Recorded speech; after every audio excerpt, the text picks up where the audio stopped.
UFC Fight Night Makhachev versus Green full card prediction. Bobby Green in the main event at 160 pounds of the catchweight division on a crazy streak right here, beating Guida, Lando Venata, Alan Patrick.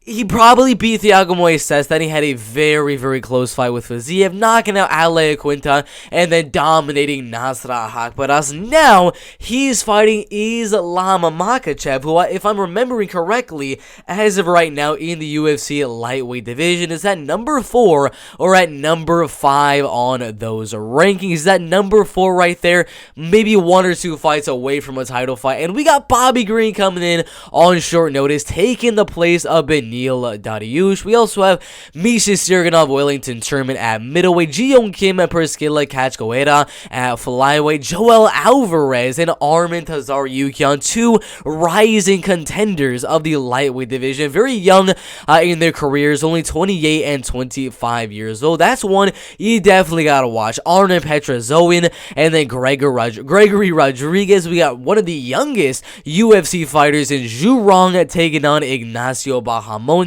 Josiane, Nunes, Ramona, Pascual, Ziam, Terrance, McKinney, Jinh, Frey, Hannah, Goldy, Jonathan Martinez, Alejandro, Perez, Ramiz, Brahimaj, Micheal, Gillmore on short notice, and Victor Altamirano and Carlos Hernandez. So a lot of solid fights here. Before we get into all of our predictions, I'm going to go through the fights I'm very, very much looking forward to. The first fight, very, very much looking forward to, not going to be the main event. It's going to be Armen Tsarukyan and Joel Alvarez. Then we go on to the main event, Islam Makhachev, Bobby Green. Then maybe Terrance, McKinney, Ziam, and then Gregory Rodrigues, Armen Petrosyan. Those are the fights I'm very, very much looking forward to on UFC Fight Night Makhachev versus Green. But if you're here this early on the predictions, make sure you guys hit the like button. We're going to try getting this video to 100 likes. And if we can, I will drink a gallon of milk in one sitting. Why not? There's no really a reason why I should do that, but 100 likes and I'll do that. So just hit the like button, subscribe, and turn on those notifications. With all of that being said, let's get into the first fight here in the UFC flyweight division. Victor Altamirano and Carlos Hernandez in the flyweight division. Both guys only with 1 loss in their MMA career. Carlos Hernandez, a loss which was his first ever professional MMA fight in 2017. Since then, getting a lot of submission wins in the first and second round, then going inside of the LFA, getting a unanimous decision following a very, very close split decision win on Daniel Perez on the Contender Series. I do believe Carlos Hernandez is going to be a slightly better boxer and maybe have a little bit more power in his hands. Neither guy really has, that knockout power. You're not going to see either guy land a walk-off KO or anything like that, but in terms of who's really landing more effective and powerful shots, I would probably say Carlos Hernandez when it comes to the hands. When it comes to the kicks, the knees, more of the shots that come from the lower part of your body, Victor Altamirano definitely will have the advantage. He's got very, very solid kicks at range, body kicks, leg kicks, decent wrestling. Both guys are decent out there. Victor is definitely better on bottom with the triangles, arm bars, guillotines, things like that. Carlos is a little bit better with a little bit of ground and pound, looking for that rear naked choke submission. We'll see a little bit of grappling here and there, but I don't see either Carlos or Victor really having that big of an advantage in the ground to really be able to control the fight there for very long. So I expect this fight mainly to be a striking one with a little bit of grappling mixed in, a couple scenarios where there's a takedown, a submission attempt, and things like that every now and then. But overall, the winner of this fight is really going to be determined on who has the better striking, who's going to land more volume, who's going to land the better shots, and who's going to win the fight in the striking. And it's very, very close to decide on either guy, because Carlos Hernandez in the early rounds, I say, has a little bit of the advantage there. He's got very, very solid boxing. got a little bit more power than Victor Altamirano, but once the fight starts to hit those later rounds, the second and third round, where Carlos's pressure in the boxing really is not going to be as much there as it was in the early rounds, that's where Victor Altamirano's kickboxing and volumes are really going to take over the fight. So I'm pretty confident that the third round will go Victor Altamirano, and the first round will go Carlos Hernandez, because Victor, in the early rounds, he's not really the best, but he comes back with very good cardio and volume later on, so it really comes down to who wins that second round. It's one of those fights. Again, the odds 50-50 Tapology predictions. I have no idea how. They're 81% going Altamirano. They should be close to 50-50, but it's a very, very close fight. I can see Hernandez landing the bigger shots and the judges kind of rewarding him on that and giving him the decision, but I can see the judges also giving it to Victor based on volume and the amount of kicks that he's able to land. So it's a very close one. Not going to be one that I'm going to say, yeah, for sure Victor's going to win. For sure Carlos is going to win, because it's probably going to be a split decision or a very, very close at 29-28 decision. Very, very tough one to choose, but I think the volume of Victor Altamirano is going to be the one thing that gets him the win here. Maybe slightly power goes Carlos, but the cardio and volume does go Victor. So I'm gonna go Victor Altamirano ultimately to win the fight by a 29-28 decision. But it's a very close one. It is flyweight, so one big punch could definitely sway the results in either guy's favor. So it's a close fight, but I'm going to go Victor Altamirano on a very, very close decision. Solid fight in the flyweight division. Ramiz Brahimaj and Micheal Gillmore in the welterweight division. Neither guy really doing too good in the UFC. Ramiz Brahimaj lost in the LFA about 3 years ago. Came back with a triangle choke submission win. Then went on the UFC. I believe it was a short notice fight against Max Griffin. But his ear, dude, I mean, he ate some huge shots in that fight. Not really the shots that would like put you away in terms of like put you to sleep, but I mean his face was all bloody, his ear was like it was falling off at one point in that fight, and the fight ended up stopping. That's not gonna happen here against Micheal Gillmore, but I just wanted to point that out because I don't know how well that ear has kind of repaired since that fight a year and 3 months ago, because it was an absolutely vicious injury on the ear. Literally half of it was about to fall off, but after that he got on a submission win over Sasha Palatnikov. Then he got dominated by Court McGee. But this fight here, it is going to be in the welterweight division. I originally thought maybe Gillmore would have the size advantage if they made it in the middleweight division, because that tends to be where Micheal Gillmore likes to fight in most of his fights. But I don't think there's going to be too much of a size advantage here. I think the wrestling and the grappling obviously is going to go Ramiz Brahimaj. It is short notice, so you never know with a guy like Gillmore, who really has nothing to lose at this point. He lost against Gilbert Urbina on the Ultimate Fighter, and then he got TKO'd by Andre Petrosyan. Before that, got a couple decision wins, a few knockouts here and there, so he's got really nothing to lose here, and that is a dangerous opponent. Ramiz Brahimaj, he needs to win this fight as well. He also needs to go out there, make this a dominating performance to get him back in the mix of things in the UFC welterweight division. But Micheal has nothing to lose, and when you have nothing to lose, you go crazy. You start throwing huge shots, and you are looking for that finish. You never know. You never do know. Of course, my prediction is going to be Ramiz Brahimaj by a late finish, second or third round submission or TKO due to ground and pound. But Micheal Gillmore, I know he's not really the most polished guy, doesn't have technical striking, but it is MMA. One shot lands and the fight could be over. But Michael's only real way to win this fight is to use his strength and defend those takedowns and just start throwing bombs and knocking out Ramiz Brahimaj. But of course, most likely that's not going to happen. This fight will hit the ground eventually. Ramiz, with the wrestling, with the grappling advantage, will control for the first round, will control for a majority of that second round as well, and eventually latch onto a submission or a ground and pound TKO in the second or third round. Solid fight in the welterweight division. Alejandro Perez and Jonathan Martinez in the bantamweight division. I would say maybe the wrestling goes Alejandro Perez, but neither guy is really like super good in offensive wrestling, but they both have solid defensive wrestling. So I'm really like looking at this fight, watching the film of both Jonathan Martinez and Alejandro Perez. Maybe you can see like a takedown or two being landed from either guy, but there's going to be really no control time.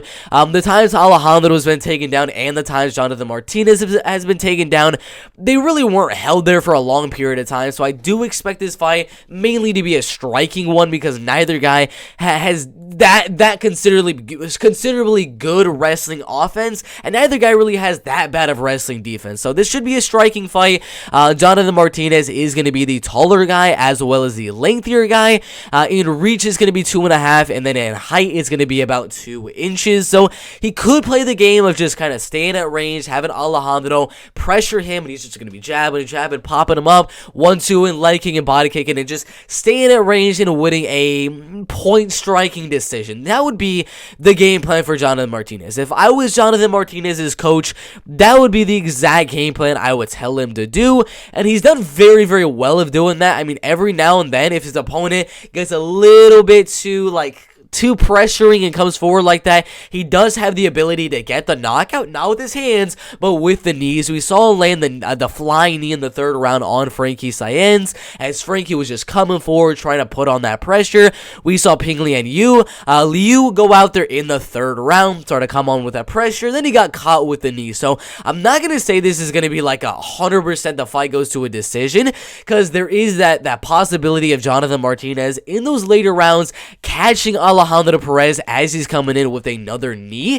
When you got a guy like Alejandro, who I believe is going to be down on the judges' scorecards in the 1st and 2nd round, that 3rd round, Alejandro has nothing to lose. He's going to come forward and look for that finish. That could lead to a finish from Jonathan Martinez with the knee down the middle. So you never know. Not one I'm going to say, yes, of course it's going to be a decision, because there's definitely a possibility that we see a finish here. For Alejandro Perez, I think if he wins, it'll probably be, it could be a knockout. It could honestly definitely be a knockout. He does have a few knockout wins on his record. Guido Ganetti, Scott Jorgensen, Ian S. Whistle right there, as well as Matthew Lopez. So he does have a few knockout wins here and there, but I think the fight goes all the way. There's definitely a possibility one guy gets a finish, but I think Jonathan is going to stay at range, hit that jab, use the height, use the reach, and mainly point strike to a 29-28 decision. Perez can maybe eke out one of those rounds with a takedown, and just heavy pressure and a volume. But overall, Martinez with a height and reach advantage,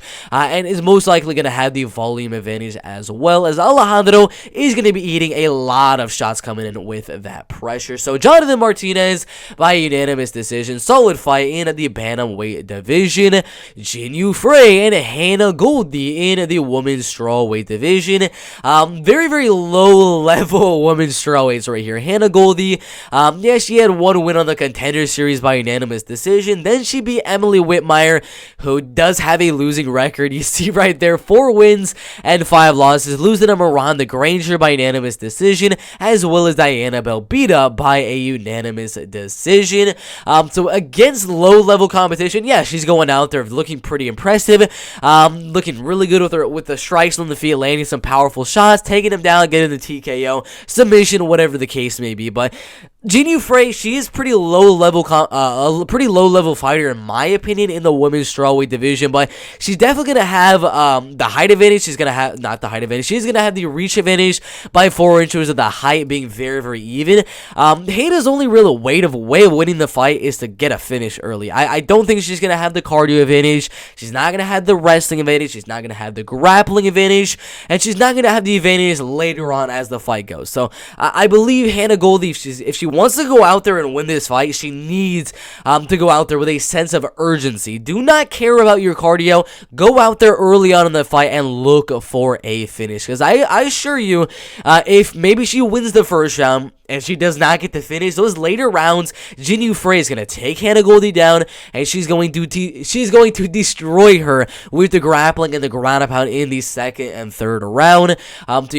She needs to finish in the 1st round. If she doesn't get it, which I don't think she's gonna, Jinh Frey is going to out-wrestle, out-grapple her in the 2nd and 3rd round and win a decision. So yeah, that is my prediction here. Hannah Goldy has never been finished. Jinh Frey, I believe she's been finished before, like against Kay Hansen, but do you really see Hannah Goldy finishing Jinh Frey on the ground?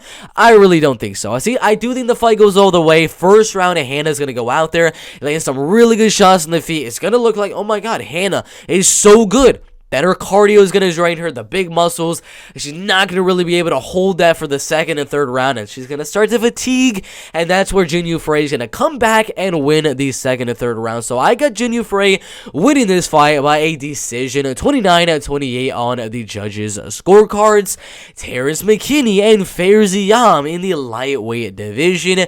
Ziam, I'm going to say it right now, better kickboxing. Terrance McKinney, better power as well as better boxing. So the hands go Terrance McKinney and the kicks go Ziam. Ziam will also be having a 1-inch reach advantage and a 3-inch height advantage. His only loss in the UFC was matched by unanimous decision about 2.5 years ago. Before that, getting submission losses to Vishan Magomedov and then Haitan Wu right there. I don't think we're going to see Terrance McKinney go out there and try to look for a rear naked choke submission.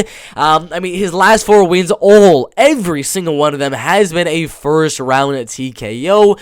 The man's power is legit. I mean, you look right here. First round knockout in 16 seconds. I'm kidding you not. 16 seconds, 17 seconds, a minute and 12 seconds, and then oh my god. The man's power is so crazy though, but he does have a couple submissions there, not against good competition. 9 wins, 6 losses, and 16 wins and 31 losses, 2-6, and then 2-7 right there. So all of the guys he's going out there and being able to submit aren't really the best competition. I don't believe Ziam is going to get taken down by Terrance McKinney. This one should be a striking fight. You might look at Terrance McKinney's record, getting a lot of submissions there, Ziam getting a lot of submission losses, and maybe say, oh, McKinney's going to go out there and get a submission. No, come on. McKinney's competition that he got those submissions in, nowhere near as good as Ziam. Ziam's takedown defense, very, very solid. This one is going to be a striking fight. Ziam with the better kickboxing, with the takedown defense, should keep the fight on the feet. Stay away from that power that Terrance McKinney has in his hands, and he's going to point strike kickbox for 3 straight rounds and do enough to win at least 2 of them. Originally, a few months ago when the fight was first announced, I did have Terrance McKinney, but my mind was a little bit focused on the past couple of fights. I was a little bit bought into the hype of Terrance McKinney coming off so many knockout wins in a row, but Ziam has never been knocked out, showing a pretty solid chin in all of his fights. He's got the better kickboxing, the better speed, speed in terms of kicks. Maybe the hand speed goes Terrance McKinney, but overall, the volume, the kicking game, the takedown defense should overall lead to a decision win from Ziam. So yeah, that's my prediction. Ziam by a unanimous decision. Josiane Nunes and Ramona Pascual in the featherweight division. The betting odds so far are at -325 for Josiane Nunes. She's going to be younger, a heck of a lot less in terms of height right there. It is absolutely insane. 5 foot 2 inches tall, one of the smallest fighters in women's MMA. Even if you go down to like strawweight, there's still girls that are taller than Josiane Nunes. She's just very small, very compact, but very powerful. I don't care about the height, I don't care about the reach.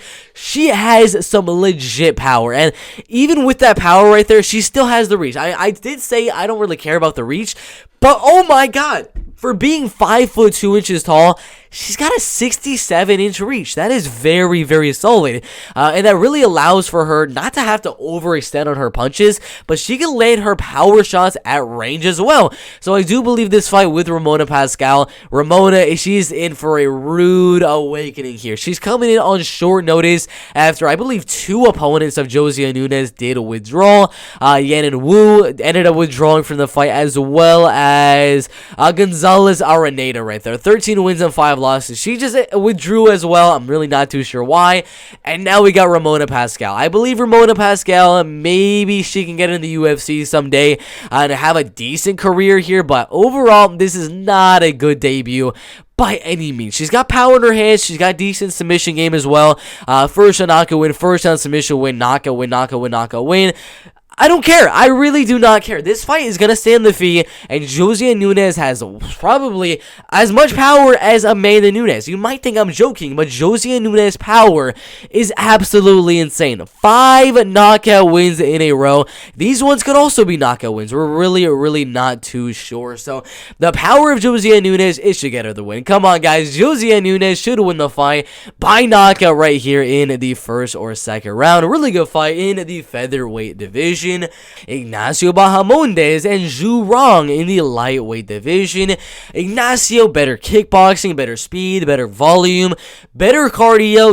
Rong, better wrestling. That's really the only thing going for Rong. The height, the reach, the speed, even the power, if I'm being quite honest with you. The volume, literally everything in terms of striking at range, kickboxing, boxing, all that type of stuff. It all goes Ignacio Bahamondes. He's gonna, oh my god, he's way taller. He's gonna be 6 inches taller than Rong here and have a 4.5 inch reach advantage. So the striking advantage that Ignacio Bahamondes is gonna be having in this fight is gonna be very significant. Rong, yeah, he showed some decent wrestling in his last fight, taking down Brandon Jenkins and kind of controlling him there for 3 rounds till he got that TKO in the 3rd round. He's got a lot of other finishes on his record, but he does not throw volume. I mean, Rong does not throw any volume whatsoever in his fight with Rodrigo Vargas and a couple of his fights on the regional scene. He feels very hesitant to throw. He just is not throwing anything. And if you're not throwing volume on a guy like Ignacio Bahamondes, if you're not pressuring Ignacio, constantly going for takedowns, constantly throwing, Ignacio's going to piece you up at range. The only way to beat a guy like Ignacio Bahamondes is to keep on coming forward, throw a heck of a lot of volume, have a really good pressure, and mix in the takedowns. Rong only has one key to that puzzle, which is he can maybe mix in 1 or 2 takedowns. Other than that, the striking is going to be an absolute masterclass, in my opinion, for Ignacio Bahamondes. Ignacio is going to absolutely dominate Rong on the feet. So this is an easy prediction. I think Ignacio Bahamondes should fairly easily win this one in the striking, 30-27, possibly 30-26, and maybe even a knockout. We saw him knock out Roosevelt Roberts with a crazy knockout. He knocked out Edson Gomez, and he's got so many other knockout wins. So you never know with Ignacio Bahamondes. We could see another highlight for the reels, but I'm going to go 30-27, unanimous decision. A crazy fight there in the UFC lightweight division. Gregory Rodrigues and Armen Petrosyan in the middleweight division. I even practiced saying that last name before this video. I still can never get it, but 6 wins, 1 loss for the Armenian Armen Petrosyan, 31 years old, gonna be a little bit less in terms of height and be 5 inches less in terms of reach. Armen is a very solid striker. He has more power than Gregory Rodrigues. I believe he's got a little bit more speed than Gregory Rodrigues. The kicking game is very even, but the one thing that there's a humongous advantage is going to be with the wrestling and grappling. Gregory Rodrigues, all he needs is 1 takedown, get the fight to the mat 1 time, and he's going to submit or TKO Armen Petrosyan. Petrosyan, I keep getting that last name wrong, but overall, they're both in the prime of their MMA careers. Gregory, his striking has looked very solid. He did get knocked out by Jordan Williams, but then he knocked out Al Mataveo, he knocked out Josh Frames, he dominated Dusko Todorovic, and then he knocked out Jun Park. So his striking is getting better and better every single fight that we see him. I still think the advantage goes to Armen Petrosyan in terms of the striking, but eventually the fight will hit the mat. There will be one time where Armen maybe overextends on a punch. Gregory lands a double leg. His grappling is very solid. If you look at his topology right here, it's not just MMA fights right there. He's grappling Joe Selecki on UFC Fight Night. He grappled Cody Steele right there. He's got a lot of grappling bouts recently, and he's looked very good on them. So I think this fight does not go all the way. It's either Armen goes out there and knocks out Gregory Rodrigues, or Gregory plays with the striking a little bit, eventually times the takedown, gets the fight down, and either TKOs or submits Armen Petrosyan. And I'm going to go Gregory Rodrigues. There's a good chance Armen Petrosyan gets the win here. He's got very good power, and you never know with these type of guys, but I think Gregory's grappling and wrestling edge should give him the advantage in this fight. So I'm going to go with I'm going to go TKO here for Gregory Rodrigues. Could be a submission. I'm very torn on submission or TKO because he's gotten a lot of TKOs recently, but he also has very, very good jiu-jitsu. So I'm going to go Gregory by finish in the second round. A really good fight in the middleweight division. Armen Tsarukyan and Joel Alvarez in the lightweight division.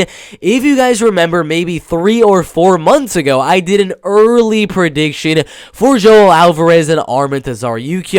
I had Joel Alvarez winning that fight by a knockout. Now, that was an early prediction. You have time before your early prediction and before your official prediction, which is right now, to switch up a little bit. Maybe kind of clear your mind a little bit and have a more of an understanding on Joel Alvarez and Armen Tsarukyan. And I keep on watching the film of Joel Alvarez and Armen Tsarukyan. And the more I watch Armen's film and the more I watch Joel Alvarez's film, the more I'm 100% leaning to Armen Tsarukyan. There's a good chance Alvarez could go out there and get the knockout. He is a lot bigger. He's going to be, 5, 6, 7, 8 inches taller than Armen Tsarukyan with almost a 5-inch reach advantage. That is definitely a good thing to have against Armen Tsarukyan. That was the reason in my original prediction that I had Alvarez going out there and getting the knockout. It was because of the height, because of the reach, because of the size, because of the power. I originally had Joel Alvarez winning. But if you look at a lot of his fights inside the UFC, he kind of accepts the back. I mean, he's got a lot of finishes on the ground, getting an armbar on Alexander Yakovlev. He got that guillotine on Joe Duffy. He got triangle on Maxime Radu, and so many other submission wins on his record. So you never know with those submissions there, but fighting Armen Tsarukyan, there's no way Armen Tsarukyan is going to get caught in one of those submissions. It's going to be Armen going out there, pressuring Joe Alvarez, looking for the takedown, and looking to control the fight on the ground. Alvarez honestly might accept that position on bottom. Throughout all the film that I have watched on Joel Alvarez, he seems very content to just stay on the bottom position, look for the armbar, look for the triangle, look for the guillotine. And if you do that with Armen Tsarukyan and you're unable to actually latch onto a submission, Armen is going to control, and he's going to ground a pound, and he's going to win the decision. So yeah, originally I did have Joel Alvarez winning the fight, but the more I see Alvarez kind of just, alright, I'll just stay on my back and look for submissions, the more I think Armen Tsarukyan is gonna win this fight, because he has better wrestling. Maybe the submissions go Alvarez, but Armen's gonna control the fight on the ground for 3 rounds. I don't think he's gonna finish Alvarez, but it'll be a good fight. I got Armen Tsarukyan winning the fight by a unanimous decision, but it's a much, much closer fight than the betting odds do suggest, because Armen was, I believe, minus 300, minus 400 at one point. That is ridiculous. I think it should be a lot closer, but I will be going Armen Tsarukyan by a unanimous decision. Really good fight in the lightweight division. Priscila Cachoeira and Ji Kim in the flyweight division. Priscila Cachoeira, you never know with this girl. The zombie girl, she's got a lot of knockout wins on her record, going out there, knocking out Shayna Dobson with an uppercut, then knocking out Gina Mazzani in, I believe it was the second or third round, but she also has a lot of losses. Losing mainly by decision, and those ones losing a decision to Molly McCain, to Luana Carolina, as well as getting submitted in her last fight to Jillian Robertson. But she does have the power advantage. Ji Kim is going to be, as always, going to be the taller, lengthier girl. Not going to be taller this time around, but she will be significantly lengthier with a 7-inch reach advantage. But overall, Priscila, she needs a knockout here. I mean, Ji Kim is going to have the volume advantage. She has that reach advantage. She's mainly kind of a Sean Strickland of the women's flyweight division, keeping her guard up high. Jab, 1-2, jab, 1-2, jab, 1-2, over and over and over again till she gets a decision. That's kind of what she does in a lot of her fights. The only reason she loses her fights, like she did with Alexa Grasso, with Molly McCain, or when both Alexa Grasso and Molly McCain went out there with heavy pressure and volume. Priscila, she's got power, but she doesn't really have that pressure and volume like a Molly McCann, like an Alexa Grasso. She does not have that level of pressure and volume. And for those reasons, I'm going to go Ji Kim, because the only way you're going to beat a tall, lengthy fighter like Ji Kim, who's mainly like a Sean Strickland, just 1-2 and 1-2 and 1-2, and the only way you're going to beat her is to take her down and dominate her there, or to absolutely pressure and volume her for 3 straight rounds. And Priscila, she might be able to land a knockout here. She's got a lot of power, but overall, Jeon Kim, with the reach advantage, with the volume advantage, should be able to just outpoint strike Priscila Kashkohera and out volume for 3 straight rounds and win the fight by a decision right there. So Jeon Kim, unanimous decision in the women's flyweight division. Misha Sirganov and Wellington Turman in the middleweight division. Wellington Turman is the underdog here. He's going to be a lot younger at 25 years old, but he's going to be a lot smaller and have a lot less of a reach than Misha Sirganov. Misha Sirganov is going to have a 5-inch reach advantage with a 3-inch height advantage. Going to be a lot older, not as fast as Wellington Turman or anything like that, but he will have both the grappling and the wrestling advantage. The only fights he's really losing in the UFC are the guys that are either ranked in the light heavyweight or middleweight division or are right outside that top 15. Krzysztof Jotko, he lost that fight by a split decision. Very, very slightly lost that one on a back and forth, very, very close fight there. Ryan Spann, a ranked opponent in the UFC light heavyweight division. Johnny Walker, ranked at light heavyweight. Glover Teixeira, the champion. Volkan Ozdemir, ranked in the light heavyweight division. And then a couple other guys early in his MMA career. But you can see the only guys that Misha Sirganov is really losing to are ranked opponents or just about ranked opponents. He beat guys like Nikita Kirillov, who is ranked, Ion Cutelaba, who is, I believe he might be ranked, or he's right outside the top 15. Also beating Jimmy Cruz. So he's got very, very, very, very legit submission game, submitting Jimmy Cruz, submitting Patrick Cummings, submitting Nikita Krylov, submitting Ion Cutelaba, submitting Alex Nicholson, TKOing Daniel Jolly. I mean, the grappling and wrestling of this man is absolutely amazing. There's so many guys in here, like Nikita Krylov, like Jimmy Cruz, that are so much better wrestlers and grapplers than Wellington Turman. So if Misha Sirganov's able to go out there and take down those guys and submit those guys by guillotine and Peruvian necktie in the first round, if he's able to do that to Jimmy Cruz and Nikita Krylov, come on guys, he should definitely be able to do that on Wellington's Turman. Yeah, Wellington might have the advantage on the feet, have the speed advantage, have the volume advantage, and maybe if the fight stays on the feet, be able to win the fight. But this fight eventually will hit the mat, and Misha will submit Wellington Turman in the first or second round. Decent fight there in the middleweight division.